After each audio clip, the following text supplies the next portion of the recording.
El programa Milagro de López Obrador para la reforestación ha devastado miles de hectáreas de bosque y selva. Avanza gastando miles de millones de pesos sin ofrecer un futuro viable a la población campesina más pobre. En Chiapas, uno de los estados a los que se han destinado más recursos, la gente está sembrando en la reserva de la biosfera Montes Azules, sin que nadie frene la devastación.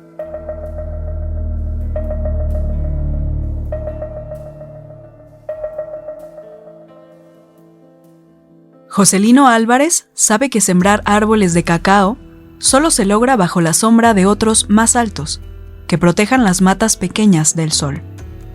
Lo sabe porque a sus 35 años ha dedicado casi toda su vida al campo. Además, es hijo y nieto de campesinos. Por eso le pareció absurdo que le exigieran 2.5 hectáreas de terreno libre como condición para entrar a Sembrando Vida, un programa social del gobierno mexicano que pretende reforestar 1 millón de hectáreas que están en el abandono absoluto. Dijeron que no, que hay que empezar de cero, que no haya plantas. Ya tenía sembrados unos arbolitos de chalú, un árbol de 12 metros de alto que se ocupa para dar sombra en plantíos de café y cacao. Estaban medio pequeños, y yo se los presenté a los ingenieros, pero no accedieron a la petición de conservarlos. Con el paso del tiempo, nos damos cuenta de que el cacao no quiere pegar porque no tiene sombra. Este encuentro con Joselino ocurre a las 2 de la tarde en una parcela de media hectárea, expuesta a pleno sol, rodeada de pastizales que se ocupan como potreros para alimentar el ganado y un plantío de café. Estas tierras pertenecen a La Cañada, un ejido de 121 habitantes en Maravilla, Tenejapa, un reducto de la selva lacandona en el estado de Chiapas, a 1 hora en auto de Guatemala. Lo conocimos gracias al personal de Sembrando Vida, que nos guió durante 2 días por varias parcelas dentro y fuera de la reserva de la biosfera Montes Azules, donde la mayoría de las fronteras de los territorios son un acto de fe, porque no hay límites físicos que indiquen dónde inicia y dónde termina la selva virgen, y tampoco hay personal suficiente para vigilar que se mantenga intacta. La lengua materna de Joselino es el tojolabal. Su familia es originaria del municipio de Las Margaritas, 150 kilómetros al norte. Cuando era niño, ya no había tierras disponibles en su comunidad. Su papá tuvo que llevar a su familia en una cruzada en busca de tierras fértiles, donde sembrar maíz, frijol, café y cacao para sobrevivir. Ya tiene como 20 o 25 años que vivimos acá. Casi toda la familia está en La Cañada. Estamos muy contentos de poder formar parte del programa, dice este hombre, padre de 4 niñas. Su voz suena ecuánime. Ese día vestía una camisa azul cielo de manga larga, que se veía muy fresca, y pantalones de mezclilla.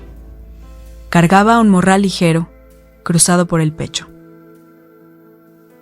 ¿Qué le pidieron para entrar a Sembrando Vida? Teníamos que contar con un pedazo de terreno. Luego, la documentación. Acta de nacimiento, la credencial para votar, la CURP y el certificado parcelario. Como no cuento con certificado parcelario, porque el Registro Agrario Nacional no nos ha extendido la constancia, por parte de la comunidad nos extendieron una de arrendamiento firmada por el comisariado ejidal, para que conste que el terreno es de nosotros. Dice sobre estos ejidos, que son tierras comunitarias. Al poner en marcha Sembrando Vida, a inicios de 2019, los operadores se dieron cuenta de que era casi imposible encontrar 2.5 hectáreas disponibles en un solo punto. Así que les dieron oportunidad de que cumplieran con la cuota con varios pedazos de terreno. Incluso, pequeños productores que no alcanzan a reunir el total del terreno se agrupan entre varios para sumar la superficie. Solo uno se registra y se dividen el pago en partes proporcionales.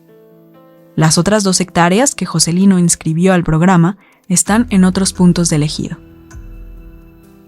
Desde una vista aérea, al descender una montaña, la cañada luce como una fina rasgadura que se extendió en medio de un lienzo verde, A pleno sol de invierno, Joselino tiene sembradas 475 plantas, entre piñas, cedros y cacao. Las piñas están aún verdes. Y sus cacaos no pegan. Son unas varitas de apenas 1,5 metros que están lejos de alcanzar la altura ideal, de 6 metros, y no tienen ramas gruesas de donde cuelguen las mazorcas amarillas del cacao. Si me lo hubiera permitido el Inge, el que estaba encuestando, pues ya los cacaos estuvieran de este tamaño, dice alzando la mano por arriba de su cabeza. Y más verde y bonito, pero tuvimos que acceder a sus reglas de operación.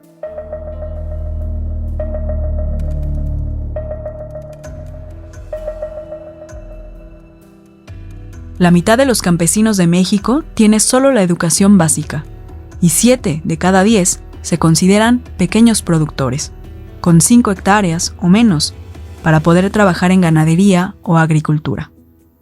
En el país se cuentan 2.7 millones de unidades de producción, entre parcelas, granjas y potreros. El Centro de Estudios Fundar documentó que la mayor parte de los subsidios para el campo en 2010 se destinaba a una minoría con grandes extensiones de tierra y mayor capacidad técnica de producción, lo que dejaba 40% del presupuesto para repartirse entre una mayoría conformada por pequeños productores. Andrés Manuel López Obrador, presidente de México, anunció en el inicio del programa que pagaría 5,000 pesos a los campesinos por cultivar maíz y árboles frutales y por reforestar, con árboles maderables, 2.5 hectáreas de terreno sin aprovechamiento. Algunos consideran que el plan es único o novedoso, otros advierten que puede ser un tiradero de dinero. Con todo, Sembrando Vida es uno de los programas más importantes del actual gobierno, porque significa rescatar al campo, significa crear empleos, muchos empleos. En este año se crearán más de 200,000 empleos en el campo, y eso significa reforestar, dijo el presidente el 1 de febrero de 2019 en su conferencia de prensa matutina. Pero para alcanzar esa meta, hubo impactos ambientales graves. Sembrando Vida recibió 15,000 millones de pesos en 2019, 750 millones de dólares, para pagar una nueva estructura operativa de casi 3,000 personas, encargadas de inscribir y capacitar a 230,000 sembradores, en más de 575,000 hectáreas del país, casi 4 veces la superficie de la Ciudad de México, y en un tiempo récord. A la vez, las áreas del gobierno que cuidan y preservan el medio ambiente se quedaban en los huesos en cuanto a presupuesto, y Sembrando Vida se expandió a contrarreloj. Se impusieron metas bajo criterios de tiempos políticos en vez de agrícolas.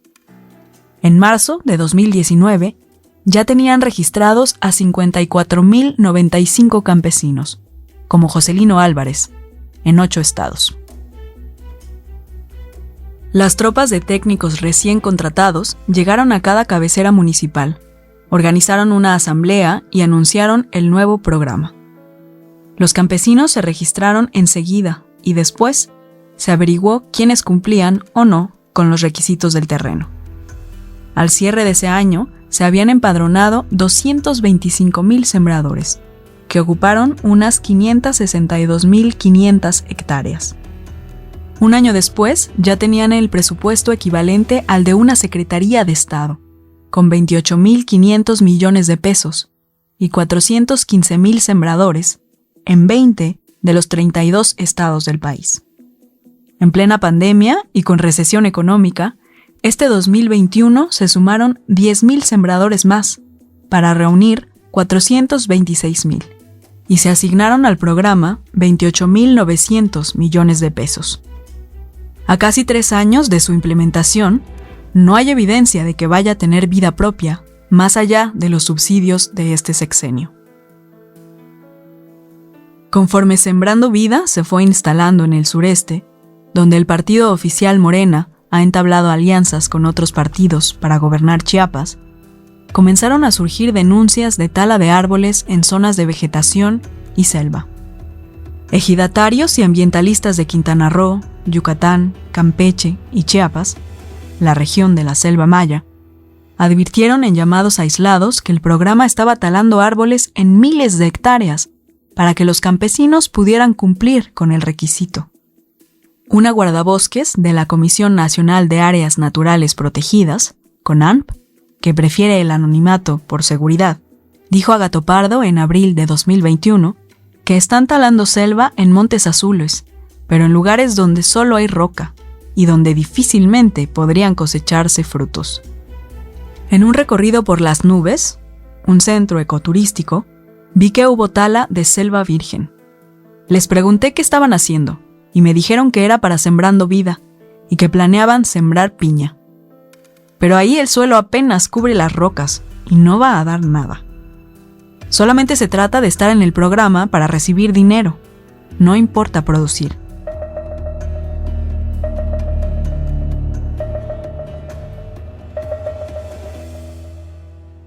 La selva lacandona es un cosmos verde con cientos de especies, que muchos ven como un botín de maderas preciosas. La generación de plantas, orquídeas y follaje nunca para. Se llama selva alta perennifolia, porque los árboles llegan a medir 60 metros y conservan sus hojas gran parte del año. Apenas ha alcanzado el tiempo para documentar la existencia de cientos de insectos distintos que la habitan. Bichos, mariposas y seres alados con nombres míticos como Megaloprepus caerulatus, la libélula gigante. En esta constelación, cada árbol es un mundo. Entre los más asombrosos está la ceiba, con 3 metros de diámetro y una altura de 50 metros. Cuando te encuentras con una ceiba en medio de este ecosistema, sabes lo pequeño que eres, porque sus raíces nacen casi al nivel de tus ojos.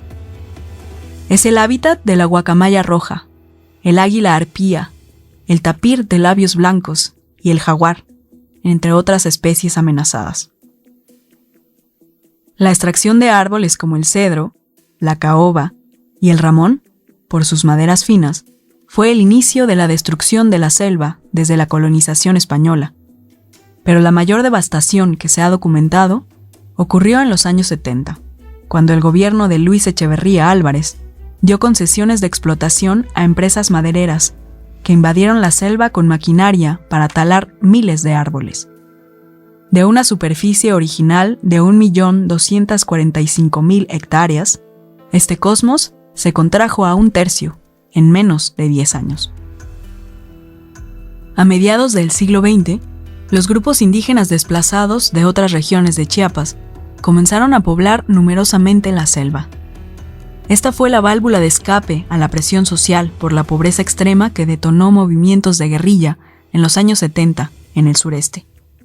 Echeverría promovió la colonización de la selva lacandona por indígenas del mismo estado y mestizos, como llaman a los pobladores que llegaron de Guerrero, Oaxaca, Michoacán y Veracruz, más cientos de desplazados que llegaron por el genocidio guatemalteco.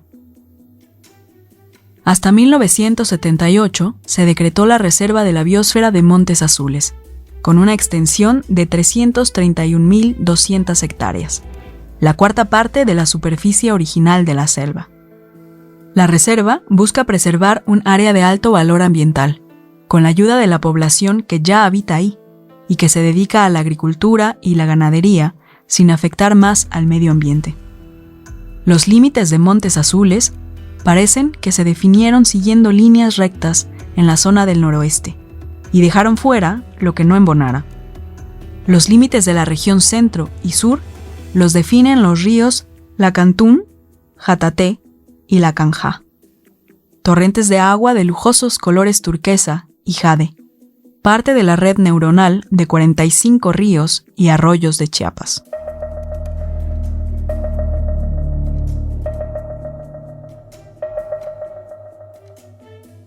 El papá de David Hernández, con un grupo de campesinos que habla lengua maya tojolabal, fue de los bendecidos por la concesión de títulos ejidales en las tierras fértiles de la Lacandona hace 60 años, cuando llegar tomaba días a pie. Fuera de los márgenes de Montes Azules, a orillas del seductor y peligroso Jataté, un par de decenas de indígenas tojolabales fundó el ejido de Agua Perla, en Maravilla, Tenejapa. Llegar ahí depende de la voluntad del río. Cuando fuimos, a finales de noviembre de 2020, el huracán ETA azotaba parte de Centroamérica y el sureste de México, donde dejó al menos 27 muertos. El nivel del agua alcanzaba a cubrir árboles de 12 metros de alto, y su habitual color turquesa se hizo turbio. Antes de que cruzara el dueño del cayuco, una balsa de madera angosta y alargada con motor, David le dedicó varios segundos a vigilar el caudal para descartar que viniera algún tronco que pudiera voltear la embarcación. David, de 37 años, un hombre sonriente de unos 1,50 metros de altura y piel morena, es uno de los 50 productores inscritos en Sembrando Vida en el ejido. Tras cruzar el río, nos condujo bajo la lluvia por una caminata en medio de un acahual, como se les llama a las tierras que se dejan descansar de cultivos, con árboles de más de 7 metros. Caminamos hasta que, de un paso a otro, el follaje se acabó, y vimos de nuevo la luz del día en una parcela de 100 por 100 metros de superficie. Tenía matas de maíz, piña y rambután. Antes teníamos café, pero ya no, porque bajó el precio. Y para poderlo cosechar, tenemos que cortarlo, molerlo, despulparlo, lavarlo, secarlo. Es trabajoso. Y al final de cuentas, el kilo tiene muy poco precio. Así que lo dejamos. Nos dedicábamos al maíz y al frijol, y de eso vivíamos. Pero hoy, gracias al programa, de ahí nos estamos ayudando bastante. Imagínese, 4,500 pesos al mes. Aunque uno esté aquí, trabaje y trabaje, ¿cuándo los íbamos a ganar?, dice David. De las 20 hectáreas de selva que tiene su ejido, 15 estaban convertidas en potreros. La ganadería extensiva es una actividad que deja más recursos que la agricultura misma y saca de apuros a la mayoría de los habitantes de esta zona. Una vaca se puede vender en 16,000 pesos y un semental hasta en 24,000. Agua Perla es una comunidad extendida en la pendiente de una montaña, con unos 214 habitantes, donde la producción de cacao y la ganadería son las principales actividades. Está asentada en la selva, al margen del río Jataté. Al caminar por los senderos se ven plantíos de cacao de un lado y pastizales para las vacas del otro. David tiene recuerdos de la generosidad de la selva. A mis 17 años, o un poquito antes, el difunto de mi papá hacía unos troques donde guardábamos el maíz. La milpa daba muchísimo maíz, pero vino una etapa en que se fueron deteriorando las tierras y se quemaba mucho. Cada que uno regresaba a la milpa, se quemaba el terreno para limpiarlo. En 2008, el programa del Corredor Biológico Mesoamericano, coordinado por la Comisión Nacional para el Conocimiento y Uso de la Biodiversidad, CONABIO, llegó a varios municipios de la Lacandona. Especialistas en medio ambiente les enseñaron a los ejidatarios técnicas para devolverle sus nutrientes a la tierra. Introdujeron el frijol abono, un matorral que crece, se deja pudrir y permite que la tierra descanse por periodos de 5 y hasta 10 años para regenerarse. Estas superficies de regeneración son los acahuales, heridas de la selva en proceso de sanación. El programa del Corredor Biológico terminó en 2018 y la CONABIO es hoy una de las instituciones ambientales castigadas por la reducción de presupuesto y recursos que tenían los fideicomisos públicos. Vemos mucho la diferencia a cómo era anteriormente, dice David. Estábamos acabando con casi todo. Teníamos muchos más animales, estábamos deteriorando las montañas. Se iban perdiendo aves, incluso se fueron las guacamayas. Esto nos ha ayudado a mantener los manantiales. Somos ricos porque tenemos uno que no se nos ha terminado.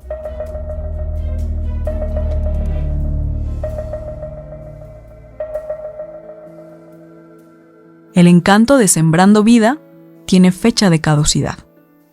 Fue diseñado para que en un plazo de 5 años los sembradores produzcan las suficientes plantas y frutos que les servirán de sustento más allá de esta administración.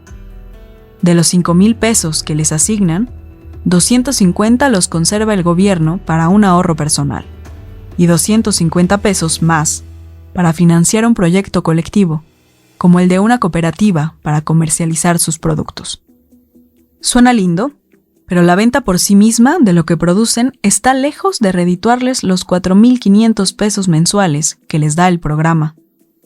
Cruzando el río, unos 5 kilómetros al este de Agua Perla, Genaro Vázquez, de 52 años, nos lleva a su parcela de árboles frutales en el ejido San Felipe Jatate, en una zona de montes azules donde están permitidas la agricultura y la ganadería, y donde se logran 2 cosechas al año. Este hombre delgado, con sombrero y bigote fino, está muy feliz, porque ningún gobierno le había pagado esa cantidad para producir. Tiene una milpa que, según dice, se da orgánicamente. Tiene guineos o plátanos. ¿Y dónde vende lo que cosecha? Eso es lo más triste, porque es muy económico. Lo que son los granos básicos, como el maíz, ahorita está como a 250 pesos el bulto. Pero se debe a los coyotes, que están aquí nomás de intermediarios. Un bulto es un costal como de 35 kilos. Cada cosecha puede dar de 10 a 15 bultos, que al año dejan unos 7,500 pesos. A los campesinos que nos ocupemos de puro maíz, no nos va a resultar. No hay una buena entrada de recursos para nuestra familia. En zonas tan alejadas como los ejidos de la selva lacandona, comercializar los productos es casi como pedir caridad. Al pie de la carretera o en las cabeceras municipales, llegan a dar el maíz, café o frijol que lograron cosechar al precio que les ofrezca el intermediario, que obtiene una ganancia por venderlo a grandes distribuidores. ¿Y de qué vive? Lo más práctico y que mayormente nos saca de apuros es la ganadería. La ganadería extensiva es una de las actividades que más amenazan la selva. Con cada pisada de 300 kilos, las vacas van aplastando la tierra, ahogando sus posibilidades de volver a dar vida. Por eso se instaló Sembrando Vida en muchos potreros, para hacerlos tierra productiva. Pero no resolvió qué iba a pasar con el ganado desplazado.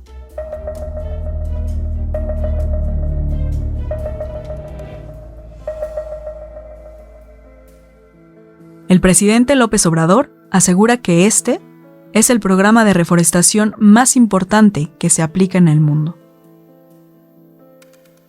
En la primera visita de la vicepresidenta de Estados Unidos, Kamala Harris, el gobierno de México le propuso apoyar Sembrando Vida y Jóvenes Construyendo el Futuro, programa de capacitación laboral para jóvenes entre 18 y 29 años, que no estudian ni trabajan, como un mecanismo para frenar la migración en Centroamérica.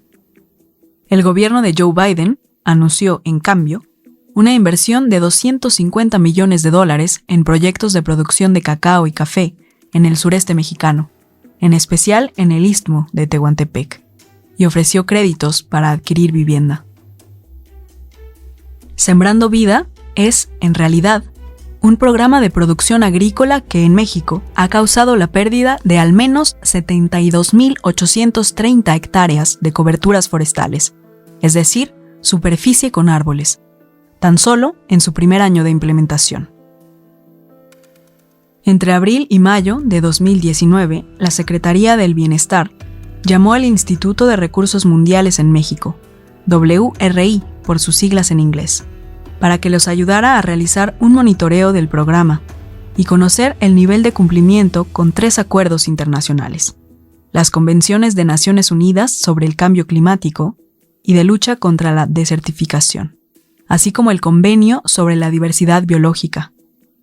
Los investigadores midieron bosques y selva e hicieron un balance de carbono forestal del programa. José Iván Zúñiga, gerente de bosques del WRI, dijo que los responsables no proporcionaron la geolocalización de las parcelas inscritas al programa. Así que se hizo un cálculo con la plataforma de monitoreo satelital Global Forest Watch, en los municipios donde había beneficiarios, en los 8 estados iniciales. Se comparó la pérdida de coberturas forestales en los 447 municipios donde se implementó el programa en 2019, con las pérdidas promedio en los 5 años previos. De esta forma, se identificó el exceso de pérdidas durante 2019 para determinar cuántas hectáreas podrían ser atribuibles a Sembrando Vida, dice Zúñiga vía Zoom. El estudio demostró que Sembrando Vida pudo haber promovido una pérdida de coberturas forestales que equivale al 11% del total de las parcelas que busca reforestar, el equivalente a más de 100 veces el bosque de Chapultepec. Chiapas es el estado donde más superficie registró tala a la llegada de Sembrando Vida, con 22.424 hectáreas, seguido por Tabasco y Veracruz, con poco más de 13.000 hectáreas cada uno. En la selva lacandona, la mayor pérdida se concentró en los municipios de Ocosingo, Benemérito de las Américas y Marqués de Comillas, en la región noroccidental de la selva. En Yucatán, 800 kilómetros al norte de la Lacandona, se llegó a la misma conclusión.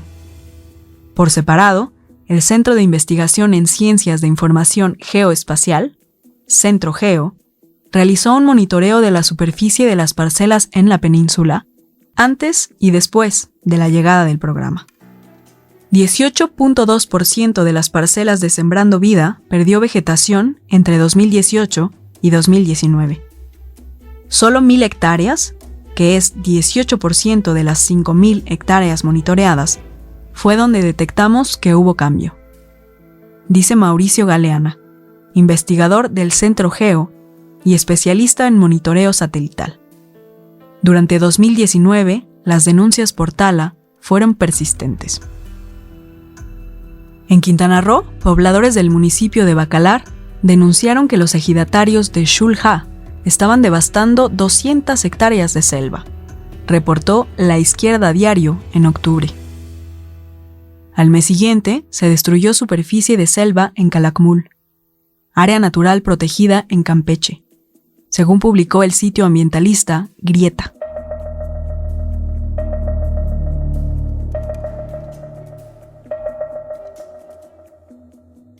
Desgraciadamente, el programa entró muy rápido y no dio tiempo a que otras dependencias pudieran participar y planear los tipos de actividades que iban a hacer los sembradores.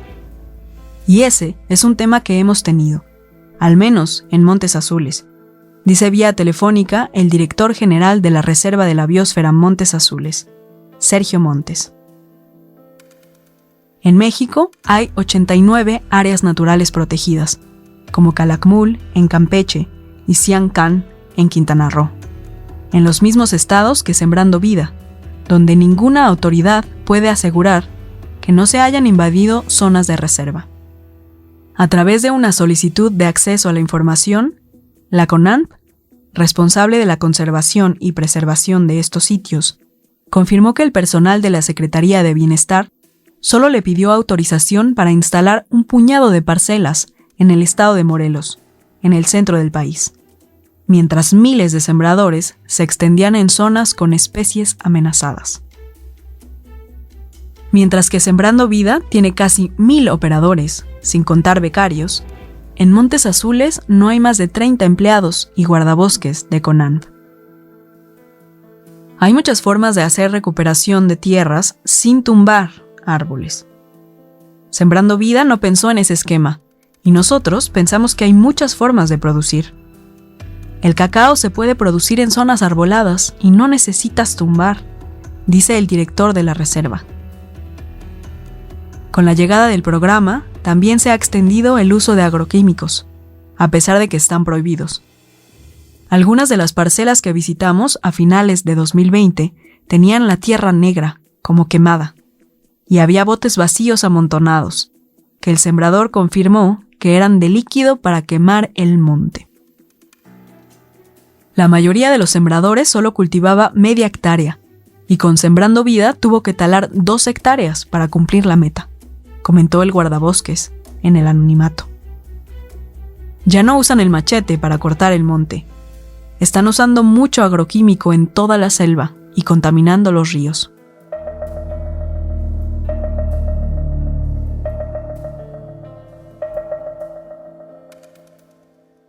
Montes Azules tiene un collar de caudalosos ríos que marca gran parte de sus márgenes. Jataté en el este, Lancantún en el sur, Lacanjá en el noroeste.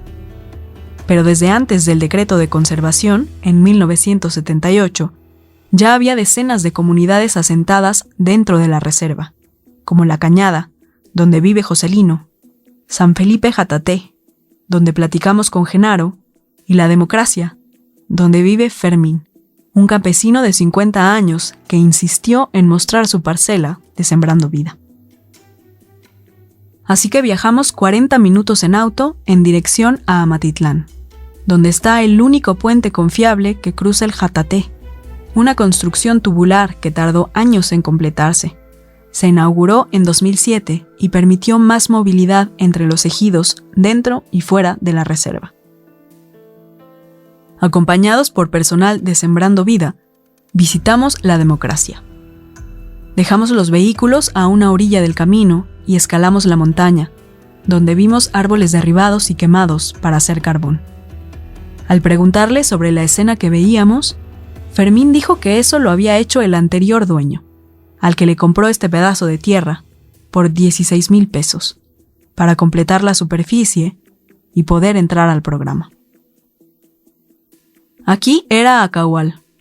Cuando vino el programa, yo lo empecé a chapear, a limpiar el monte, a cultivarlo. Sembré maíz, pero como que el maíz no pegó. Ahora sembramos frijol. Escalamos la montaña. De repente, Fermín anunció que habíamos llegado a su parcela. Yo seguía viendo selva, pero comenzó a mostrarnos una mata de café por aquí, una planta de guineo a unos metros, una flor ornamental de la selva y una mata de nance. Nos sentamos en unos troncos derribados con los tocones aún con astillas y nos enseñó los cedros en bolsas negras de plástico que debe plantar. Aquí seguimos trabajando porque hay cedros que no quedaron bien. Se murieron. Estamos resembrando nuevamente todo lo que ves, dice. Fermín llegó a esta región hace más de 20 años sin poseer tierras. Tenía que rentar terrenos para poder sembrar maíz y frijol y alimentar a su familia. Pero se fue incorporando a varios programas sociales para recibir apoyos y así pudo ir juntando terrenos como este. Hubo un tiempo en que me fui a trabajar a Estados Unidos, pero mi esposa puso a su nombre el terreno que tenía y se fue con otro hombre. Por el pago por servicios ambientales, el ejido me daba 2,000 pesos cada 5 años, la mitad de lo que me tocaba, porque no tenía los papeles a mi nombre. Fui a la reforma agraria y ahora los tengo en regla. El pago por servicios ambientales es un programa de la Comisión Nacional Forestal, CONAFOR, que cada año abre una convocatoria de proyectos de conservación. Suele pagar entre 300 y 600 pesos por hectárea para que los ejidos que logren preservar sus árboles y fauna al cabo de 5 años. Durante 2020, solo 55,978 hectáreas en todo el país entraron en este esquema de conservación, con una inversión de 58 millones de pesos, apenas milésimas del presupuesto anual de Sembrando Vida. Cuando le pregunto dónde queda la zona de reserva, Fermín me dice que allá, estirando el dedo hacia la montaña. ¿Allá dónde? No hay una sola señal física que indique los límites de la reserva. Según los operadores, hay parcelas justo en el límite de la selva virgen. Incluso hubo algunos que intentaron estar dentro de la reserva, pero fueron reubicados. Desde un principio, cuando vinimos a la zona, contactamos al director de CONANP. Tuvimos reuniones con ellos. Nos pasaron los límites de la reserva con coordenadas, donde no hay que pasar y dónde está permitido. Y esa fue nuestra guía, asegura uno de los operadores del programa, y dice que fueron revisando vía satélite donde no se puede entrar a sembrar. Ninguno de los 6 funcionarios que estaban ese día había visitado antes la parcela de Fermín. Uno de los técnicos confesó que entre los 2 que trabajan en pareja se dividen la supervisión de 100 parcelas y suelen dejarles a los becarios las más lejanas, como esta.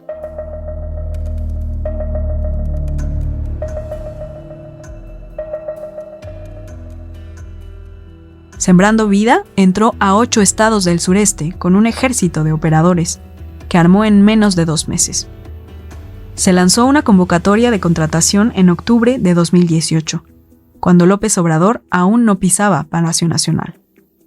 En menos de un mes se formó la estructura, con 2.300 técnicos, que trabajarían en parejas, coordinados por un facilitador comunitario.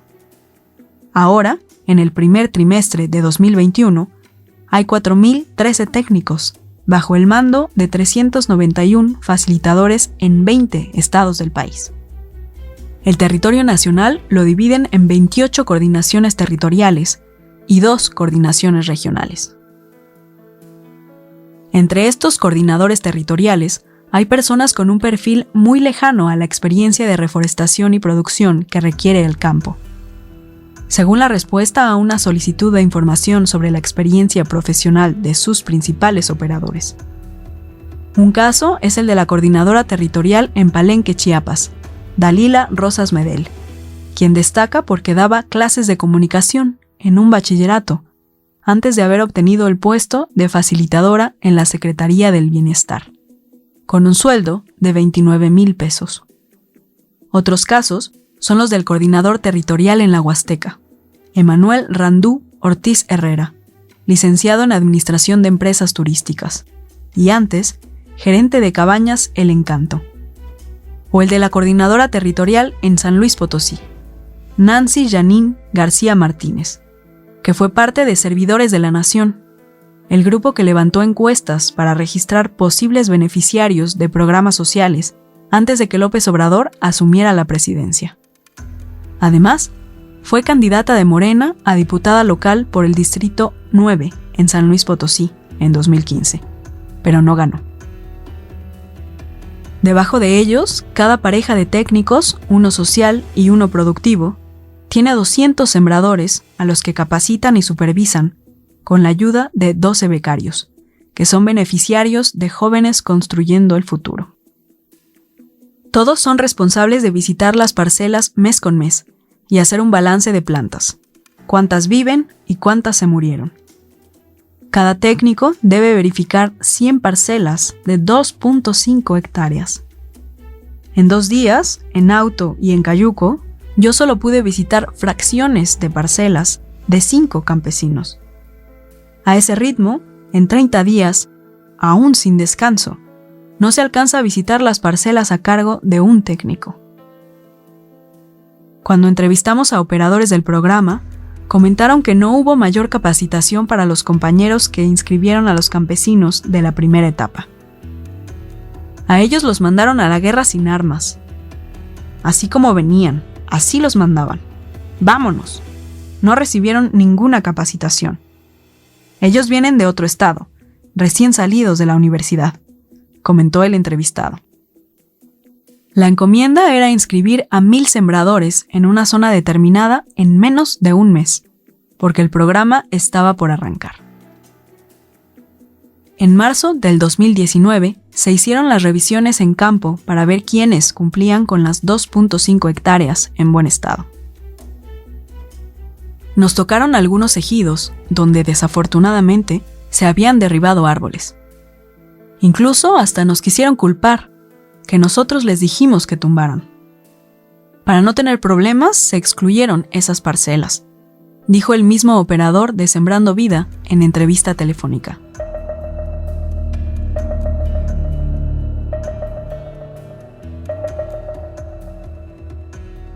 Sus reglas buscan romper con las inercias de los programas asistencialistas, destinados al campo por décadas.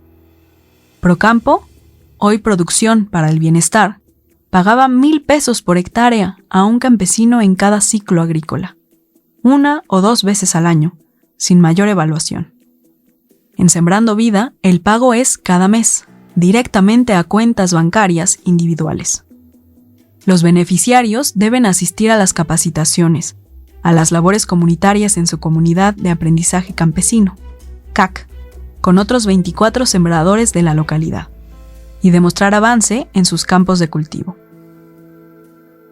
Cada CAC construyó un vivero con recursos de la Secretaría de Bienestar para germinar sus propias semillas y trasplantarlas en sus parcelas, siguiendo un solo modelo de siembra: 1 hectárea con árboles maderables, como el cedro o la caoba, y plantas agroindustriales, como el café y el cacao, y 1.5 hectáreas con maíz, intercalado con frutales, como naranja, higo o piña, según la región y la elección del sembrador, para no depender de un solo cultivo.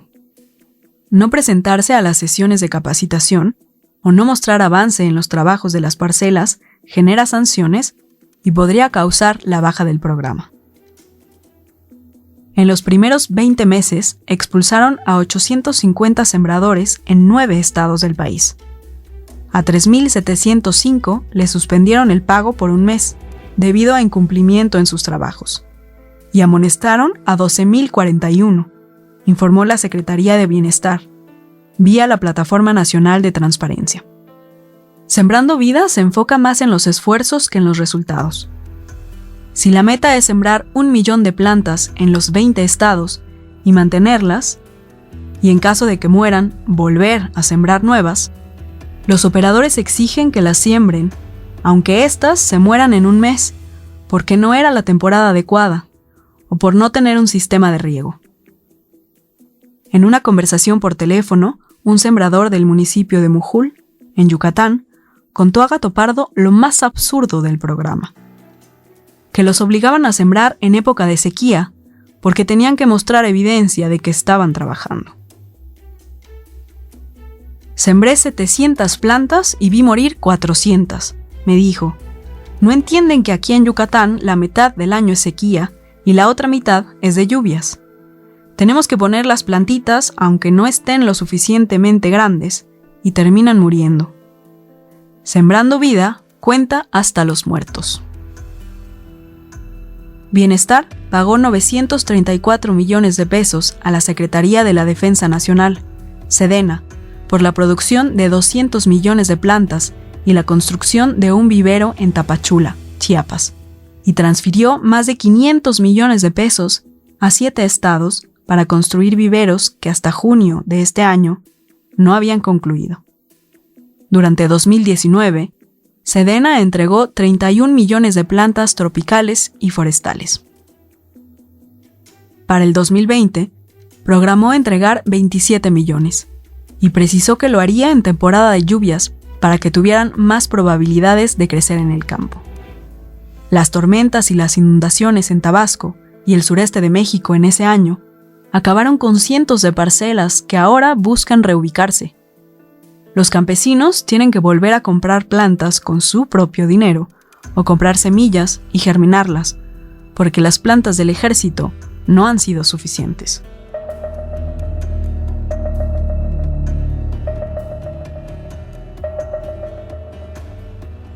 A orillas de la carretera transfronteriza, a 3 kilómetros de Maravilla, Tenejapa, David López, de 36 años, tiene parte de su parcela. Es el único de 4 hermanos que se quedó en estas tierras porque heredó el título ejidal de su papá. Desde que se inscribió al programa, dice, ha aprendido más técnicas de siembra.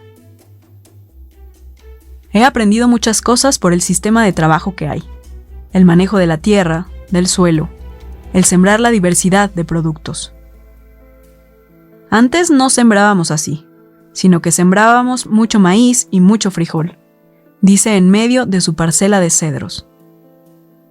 Hasta hace unos años, David también sembraba café. El producto lo vendía en una cooperativa de Tapachula, que le pagó lo suficiente para construir su casa en la cabecera municipal. Pero hace 3 años, vendió todo para salvarle la vida a uno de sus hijos gemelos. Salió con malformación de la cabeza, con una enfermedad que se llama encefalocele, un bulto que se forma en la parte baja del cerebro. Y bueno, gracias a Dios se logró. Se le hicieron 3 operaciones y ahorita está no normal, pero quedó bien la cabecita. David habla tojolabal. Está vestido con una camisa y pantalones formales. Nunca había tenido un ingreso de 54,000 pesos anuales, $2,700, como ahora, con Sembrando Vida. De ese dinero ya invirtió casi 10,000 en matas de rambután y limpió su cafetal en medio de la selva, para instalar ahí maíz y árboles frutales. A mediano plazo, cree que esos frutos le van a dar los recursos que no tuvo cuando la vida de su bebé estaba en riesgo. Dice que ahora compra más alimentos para su esposa y sus 6 hijos. La mayor ya estudia el bachillerato. 2 más están en la secundaria. La más pequeña asiste a preescolar. Y sus gemelitos ya cumplieron 3 años. Haciendo cuentas, cobrará al año 13,500 pesos por 2 cosechas de maíz. Por el frijol, solo siembra 2 bultos, pero dice que es para el consumo de la casa. Si volviera a sembrar café, tendría 18,000 pesos más al año. Antes sí nos dejaba recursos, porque estaba bueno el precio del café. Antes de que llegara la plaga, porque llegó la roya, dice sobre la cosecha que perdió. David es consciente de que el programa termina con el actual gobierno, en 2024, y entonces dejará de recibir los 4,500 pesos mensuales. Pone parte de sus fichas en el rambután, un fruto exótico que se vende en 10 pesos por kilo en las carreteras de Chiapas y que en los supermercados de las ciudades alcanza los 40 pesos. Ya que se vaya el programa, dice, se va a quedar solo con lo de la cosecha de la siembra. Sembrando Vida no ha sido un programa ambiental. No ha frenado la tala, la permitió. Tampoco ofrece un futuro, construido a largo plazo, a miles de campesinos pobres. YouTube nos hace clasificar los videos que subimos para que puedan ser publicados. En esa clasificación nos indica que los videos relacionados con el crimen organizado no se van a mostrar en sugeridos y no enviarán notificaciones cuando sean publicados. Por eso, para poder verlos tienes que ingresar al canal y buscarlos. Todos los días subimos videos con esos contenidos. No olvides que ya abrimos un nuevo canal, Personajes México 2, ve a él dando clic en la pantalla final de este video donde dice, mensaje importante, y suscríbete.